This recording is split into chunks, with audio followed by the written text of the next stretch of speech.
prise de position de Donald Trump. On savait qu'elle était d'ailleurs attendue. Il s'est exprimé aux côtés de Mark Rutte, secrétaire général de l'OTAN, et Donald Trump s'est dit très déçu du président Poutine. Je propose de l'écouter. L'une des raisons pour lesquelles vous êtes ici aujourd'hui, c'est pour entendre que nous sommes très mécontents. Moi, je suis très mécontent avec la Russie, mais on va discuter ça peut-être un autre jour. On est très mécontents avec eux et on va mettre en place des droits de douane très élevés si on n'a pas peut-être dans 50 jours, 100% des tarifs, des droits de douane secondaires. Vous savez ce que ça veut dire. Mais aujourd'hui, on va parler d'autre chose. Est-ce que c'est une prise de position historique, Paul Amar? Oui.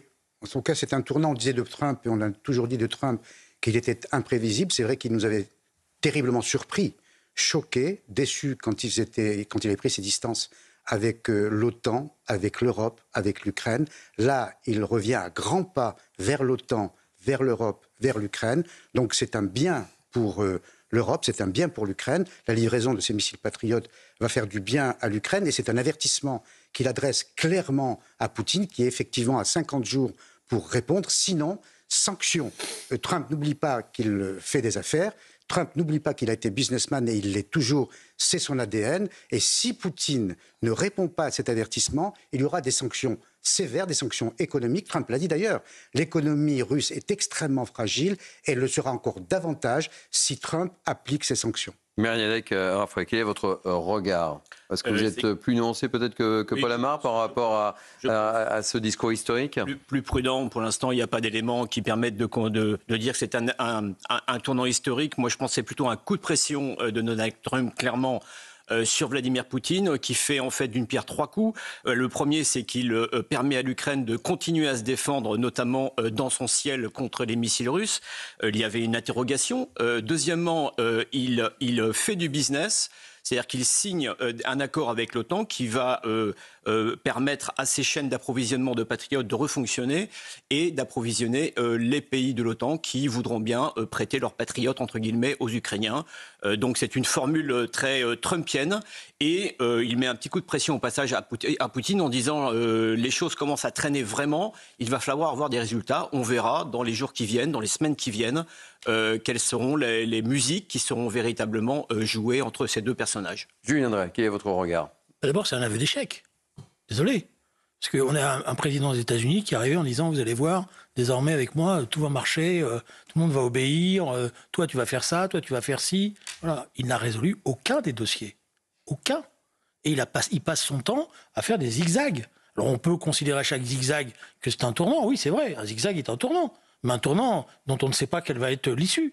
Bon, là, il menace 50 jours. Je crois qu'il avait déjà menacé, je ne sais plus qui, voilà, sur les droits de douane. Écoutez, moi, j'arrive même plus à faire les tableaux des droits de douane menacés depuis un an. Il a reconnu, il a dit 4 fois on était proche d'un accord et ça n'a pas marché. Et on l'a senti très agacé. Il a menacé les droits de douane tout le monde. Les Chinois, ça a duré 3 semaines parce qu'il n'a pas pu tenir 3 semaines. Je m'excuse. Cet homme, quoi qu'on en pense, quoi qu'on puisse avoir comme estime, est un personnage très ennuyeux pour la communauté internationale parce qu'on ne sait pas où il va. Écoutez ce qu'il dit de Poutine, avec lequel il échange très fréquemment d'ailleurs. Et d'ailleurs, quand il l'a dit au cours de ses conférences de presse, quand il raccroche, il a le sentiment que les choses avancent. Et le lendemain, il apprend que des missiles ont été tirés et il en parle à Mélania en disant je ne comprends pas. Et il l'a dit d'ailleurs, dès le début de sa conférence de presse, je suis très déçu par Poutine. Mais écoutez ce qu'il dit de Poutine. Du point de vue de Poutine, son économie ne va pas très bien.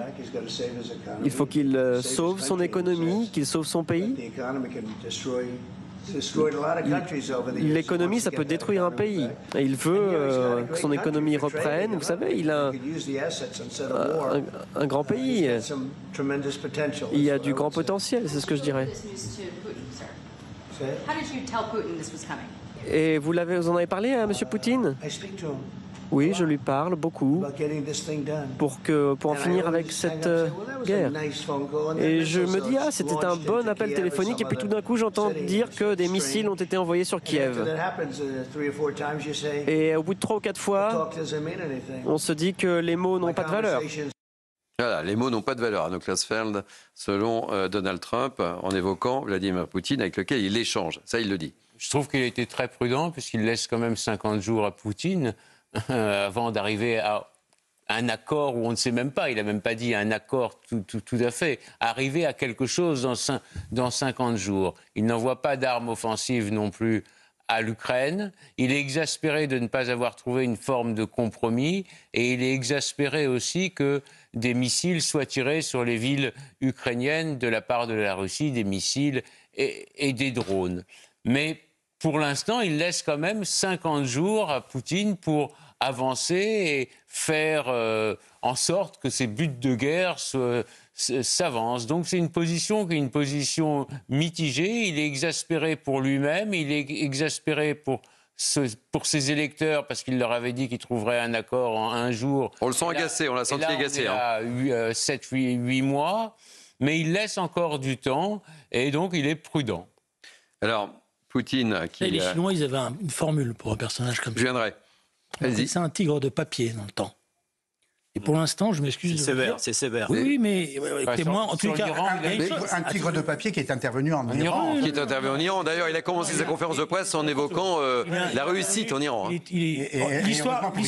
L'histoire nous dira s'il est intervenu ou s'il ne pouvait pas faire autrement, parce que de toute manière, Israël avait la capacité de le faire sans lui. Et je pense même que d'un certain point de vue, si le régime des ayatollahs tient, pour une part, il en est responsable parce qu'on n'a pas pu finir le travail. Mais ça, on y reviendra. Un tigre, un voilà. papier. Deuxièmement, excusez-moi, mais moi, je viendrai. Un allié comme ça, je m'en méfie. Je pars pas à la guerre avec un personnage comme cela. C'est-à-dire, un jour, il vous dit blanc, un jour, il vous dit noir. Je suis déçu des conversations téléphoniques que j'ai. Il a en face de lui un stratège politique. Parce que M. Poutine, qu'on le veuille ou non, formé à l'école du KGB et du FSB, c'est un stratège politique. Et lui, il sait où il va. Et il joue pas au casino. Vous n'avez pas le sentiment qu'il fait bouger les lignes quand même, Donald Trump? Mais quelle ligne il a bougé? Non, mais les accords nous annoncent, excusez-moi, on nous annonce des accords avec le Hamas depuis maintenant 1 mois et demi. Il nous dit vous allez voir. À chaque étape, il n'y a pas d'accord. Oui, mais il n'est pas seul. D'accord, mais c'est une réalité. Le Hamas, non, mais vous pouvez avoir vous pouvez les uns les autres avoir des jeux de chimène pour Trump. Je vous le respecte. Non, mais on constate que c'est parce que dites les uns et les autres, Julien Drey. Je vous trouve injuste. Je suis pas injuste. Quand même... Mais la justice. Il a commencé sa conférence de presse avec l'attaque en Iran. Force est de constater que ça a été un succès. Sur l'attaque en Iran, on ne va pas faire le débat ce soir. Bien sûr, non, parce qu'il y a beaucoup de choses à évoquer. On y reviendra, et vous allez voir que ce que je vous dis n'est pas si éloigné de la vérité que ça. Bon, ça, c'est la première chose. Deuxièmement, sur le Moyen-Orient, écoutez, moi, j'en suis au 10e plan. Un jour, il nous dit qu'il va faire du gaz à Iran. Un autre jour, il dit qu'il va... Voilà, je ne connais pas la politique américaine sur ce qui va se passer à Gaza. Et concernant l'Ukraine, écoutez, vous avez raison. Il nous dit, alors attendez, retenez-moi, je vais faire un malheur dans 50 jours. Bon, d'accord, oui, okay. mais enfin, il est à part rentrer en guerre avec la Russie, il n'a pas tellement d'autres issues. Il vaut mieux quand même que la Russie, que Trump et Poutine finissent par s'entendre, plutôt qu'il y ait une troisième guerre mondiale. J'ai revu Dr Folamour hier, c'était pas très gai, disons, quand la Doomsday Machine... C'est vrai que c'est un changement, on l'évoquait avec Paul Amar, c'est un changement, parce qu'on se souvient de la scène... On peut pas souhaiter que les États-Unis et la Russie entrent en guerre. Il faudra trouver un... Non mais reconnaissez, Julien, que c'est un changement par rapport au rendez-vous qu'il avait eu avec Zelensky devant le monde entier. Qui s'appelait François Mitterrand. Lui, quand il a dit les pacifistes sont à l'ouest, les missiles sont à l'est, quand il a pris la décision de dire maintenant ça suffit, il l'a fait. Et les Russes ont été... Paul, un dernier mot. Julien, un dernier mot. Pardon. N'avez même pas voulu dire quelque chose. Par rapport au tigre en papier, c'est quand même quelqu'un qui a fait les accords d'Abraham. Et c'était pas rien. C'est pas lui qui l'a fait. Les accords d'Abraham existaient avant lui. Oui. Les accords d'Abraham existaient avant lui. Écoutez, tout le monde a parlé des accords d'Abraham et c'est lui qui les a fait. Et il les a fait notamment avec les Émirats arabes. Il n'est pas entré en guerre. Il n'est pas entré en guerre. Exactement, merci. Surtout, alors que Biden est entré en guerre. Et ce sont toujours les démocrates qui sont très souvent les démocrates qui entrent en guerre. Donald Trump l'a dit, cette guerre, c'est pas la guerre des républicains, c'est la guerre des démocrates en visant Joe Biden. Une position que je comprends, je la connais. Lui, il est contre. Il pense qu'il faut trouver un accord coûte que coûte avec la Russie en Ukraine. Oui. Et donc, il est prêt pour ça à beaucoup céder. Moi, je ne suis pas d'accord avec ça. Oui. Paul, dernier mot. Un dernier mot dans le cas. François Hollande l'avait dit d'ailleurs. Il est à ce point imprévisible qu'il ne faut accorder aucune importance aux mots qu'il prononce. Parce qu'il peut dire tout et son contraire. Donc, dans son cas, moi qui ai vécu aux États-Unis, on va réagir à l'anglo-saxonne. On ne retient que les faits. Les faits, bombardement des sites nucléaires de l'Iran. les faits, livraison de patriotes à l'Ukraine. Moi, je m'en tiens à ces faits et je me réjouis pour l'Ukraine, pour l'Europe et pour l'OTAN. Mais Julien, tu me dis... Julien, les patriotes, ils sont toujours pas... Les patriotes, ils sont pas arrivés. Le nombre de fois où il annonçait des choses qu'il n'a pas faites, excusez-moi, mais la liste est longue, c'est presque des lettres au Père Noël à chaque étape. Il y a d'ailleurs un certain nombre d'États qui commencent à le savoir. Non, pour le coup, là, il y a une vraie avancée. Mériadec, Raffray. Voilà, pour le coup, il y a une vraie avancée. Il y a une avancée quand même. Clairement, sur on est d'accord les là-dessus. patriotes, il y avait un enjeu majeur, puisqu'on sait qu'il n'y a plus de patriotes pour l'Ukraine, et ils ont trouvé une formule qui permet de contenter, en fait, je dirais, pardonnez-moi, les deux parties, c'est-à-dire, à savoir l'Ukraine qui en avait urgemment besoin, et l'industrie américaine qui ne donne plus rien sans être rémunérée, et celui qui va faire l'intermédiaire, qui va payer, c'est l'Union européenne. Et il y a Emmanuel Macron qui annonce une hausse du budget de notre armée. Donc ce que vous êtes en train de m'expliquer, c'est que les dindons de la farce, c'est les Européens. Ah oui, c'est ce que j'explique. Les armes américaines, oui, c'est ce que j'explique. Que l'Amérique va fabriquer. Julien, tu me dis... Arnaud Glasswald, un dernier mot. Tu me dis que je suis pour un compromis. Il y a eu 2 guerres mondiales qui ont ensanglanté l'Europe. Ça a été 2 suicides collectifs. Il y avait des jours, pendant la Première Guerre mondiale, où il y avait 10 000 soldats français qui mouraient, des jeunes de 20 ans.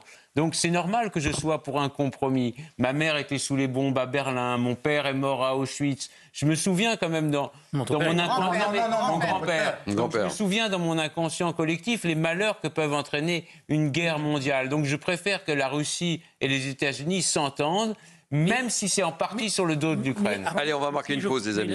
Julien Drey, dernier mot. Le désaccord que j'ai avec toi et avec d'autres, c'est que je pense que face au régime russe, c'est la force qui l'emporte. Ah oui, ça c'est évident aussi. Que ça, c'est évident. Il ne comprend que ça. Et pour l'instant, il voit que sa manœuvre, ça fait... Mais il l'a reconnu, il l'a dit. Je vais faire un malheur, mais il n'y a rien. Mais il l'a dit, il l'a reconnu. Il a dit 4 fois, on était proche de la paix, ça n'a pas marché, et il l'a reconnu. Bon. On marque une pause sur Europe 1 et sur